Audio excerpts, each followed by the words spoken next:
Balik lagi sama saya Agung dari bengkel Atex Speed Shop 09 Bogor. Kali ini saya mau nge-review atau ngejelasin masalah servis ECU ya, servis SGCU Aero. Ini request dari subscriber saya di komentar ada. Kemarin request WB12 full panjang udah saya turuti. Sekarang tinggal SGCU. Nih ada SGCU 2. Nah ini sebenarnya ini servisan semua ya. Ini yang udah beres, ini yang belum dikerjain. Oke, ini misalkan pertanyaannya dari subscriber itu, Bang, kalau ECU servisan itu kuat atau enggak? Bedanya ECU servisan sama yang baru apa? Oke, kita jawab. Satu, misal ini ECU baru. Nah, kita beli ECU baru dengan harga 2, sekian juta kan, dengan catatan nggak ada garansi.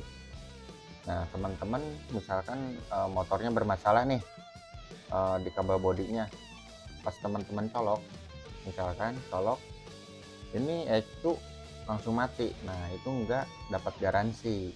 Nah itu nilai minusnya. Nah ini misalkan ya, kita colok langsung mati, itu nggak dapat garansi apa-apa, ya udah mati aja gitu, nggak di cover oleh Yamaha gitu kan, atau si penjual. Nah kalau ini servisan dari saya, ini kelebihannya ada garansinya itu 3 bulan.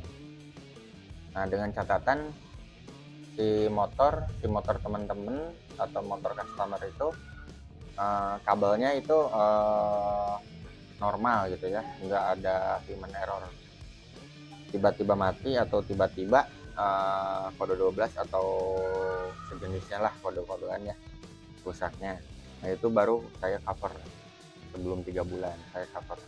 Banyak kok kasusnya kayak gitu, tapi kebanyakan kemarin kasusnya gini, motor lagi dibenerin kabel bodinya, terus ECU servisan saya dicolok, ternyata kabel bodinya itu masih bermasalah.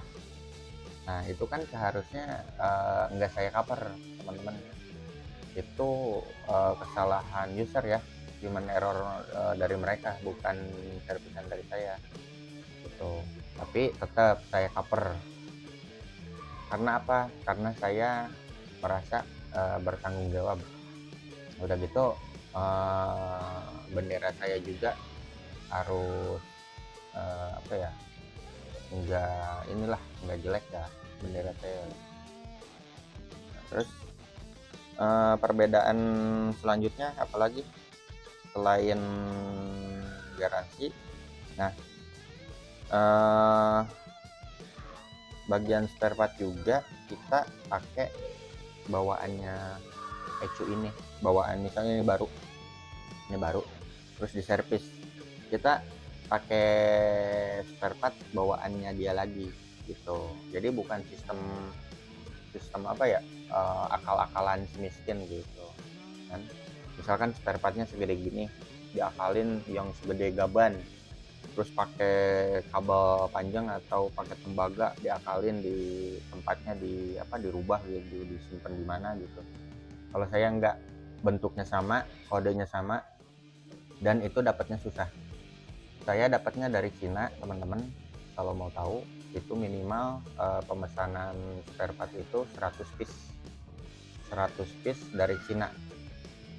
Nah terus belum biaya ongkos kirim, belum biaya cukai. Oke. Nah karena dapetinnya susah, jadi ongkos servisnya juga lumayan. Tapi menurut saya sih dari harga baru 2,2 misalkan, ini servis cuma 500. Ini nggak ada garansi, punya saya ada garansi. Itu nggak setengahnya harganya teman-teman, nggak setengah harga dari baru, paling seperempat gitu kan. Terus ada nilai plus garansi juga. Nah, pokoknya masalah kekuatan itu kalau kelistrikan nggak bisa diprediksi teman-teman, nggak bisa diprediksi kalau kelistrikan. Banyak kok yang kasus ECU yang motor yang 2021 connected ya, itu motor baru 4 bulan 3 bulan baru servis ke berapa ya, servis gratis ketiga atau kedua itu udah mati ECU. Nah otomatis kan diklaim sama Yamaha, diklaim itu lamanya 3 bulan, lamanya 3 bulan, lamanya 6 bulan, 6 bulan sebentarnya 3 bulan. Nah kan kalau diklaim itu motor mangkrak, apalagi motor kasarnya mohon maaf ya teman-teman ya, misalkan motor kreditan itu kan motor mangkrak 6 bulan tapi cicilan jalan kan nggak enak ya, motor nggak dipakai nggak apa, cicilan jalan gitu. Makanya banyak yang Aerox new, NMAX new itu servis ke saya, bahkan dari dealer-dealer Yamaha pun servis di saya ya teman-teman ya. Itu poin kedua, masalah spare part ya. Terus masalah kekuatan udah barusan ya. Terus saya bahas lagi, ini poin ketiganya, kekuatan itu nggak bisa diprediksi pokoknya teman-teman. Kalau kelistrikan itu ibaratkan apa ya, kayak manusia aja, misalkan kena jantung terus mati tuh, jadi nggak bisa diprediksi. Oke, masalah kekuatan kalau misalkan bisa diprediksi susah, nggak kayak gini, nggak kayak ban misalkan ini udah botak nih harus ganti misalkan kan gitu, kampas rem berapa bulan lagi nih harus ganti. Kalau kelistrikan nggak bisa teman-teman, sekali lagi ya. Nah, ya kalau teman-teman minat, tapi itu tergantung teman-teman juga mindsetnya. Ada juga kan mindset orang yang gini, servisan nggak bagus, namanya juga servisan gitu kan. Nah itu beda-beda orang, beda mindset ya teman-teman. Kalau misalkan teman-teman ada kendala di ECU, boleh sharing-sharing ke saya, sharing dulu atau ngetes ECU dulu. Nanti saya videoin cara ngetes ECU-nya misalkan sebelum dicor atau sebelum dibongkar, sebelum di servis, dan sesudah di servis kita tes dulu. Misalkan teman-teman nggak ada buat tesnya nih, bingung nih ini ECU mati apa enggak sih, kita ada alat tesnya. Oke. Terus itu perbedaan antara ECU baru sama yang servisan. Terus masalah apa ya, teman-teman kan tanya lagi tuh di komen, buat ngelindungin ECU gimana. Nggak bisa teman-teman, balik lagi kelistrikan nggak bisa diprediksi. Mau gimana pun, mau disayang gimana pun, mau diselimutin, mau cinta ke ini ECU, nggak bisa teman-teman ya. Oke, itu aja teman-teman, review perbedaan. Misalkan ini baru, ini servisan, udah gitu aja. Nanti ada video pengetesan, ada video pengerjaan. Bagi teman-teman yang minat atau lagi kendala di ECU, boleh di WhatsApp saya, ada di deskripsi. IG saya kepoin. Jangan lupa share, komennya yang positif ya teman-teman ya. Terus kalau ngechat jangan ini jangan pe gitu, nanti nggak saya tanggepin. Pokoknya kalau ngechat baik-baik lah ya, soalnya kan yang baik-baik itu ya baik gitu. Oke teman-teman, gitu ya. Jangan lupa share, komen, like, loncengnya dinyalain. Ya teman-teman, ini pengetesan ECU ya, bagian pengetesan. Kita tes ECU-nya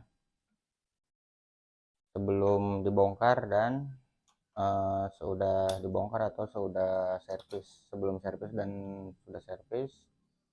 Nah ini alatnya. Kita pakai mesin ya. Nah ini yang belum dibongkar. Ini penyakitnya apa? Kita cobain dulu.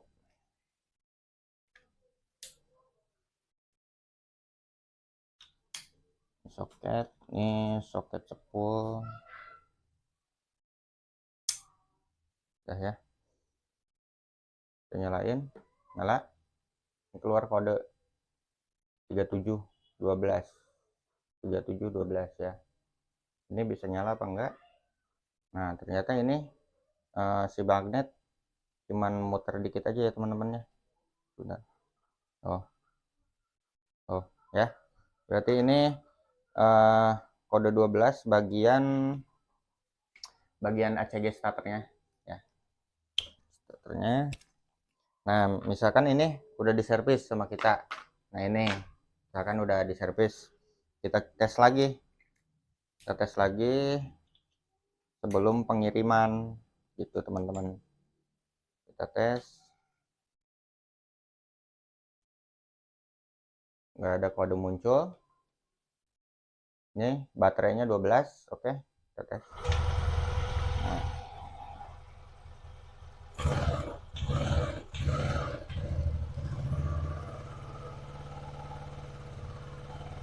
Nih teman-teman, jadi pengisiannya normal ya, 14,1.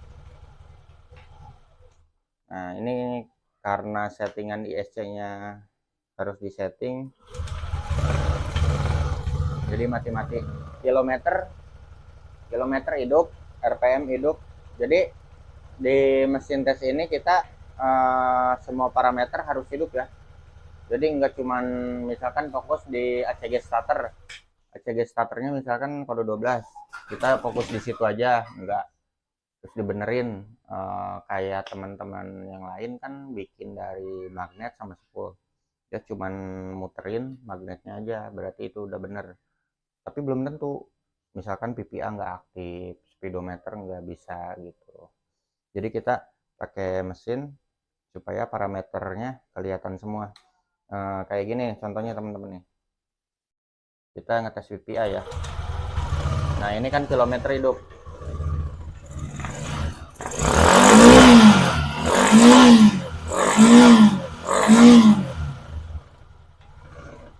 Jadi PPA hidup.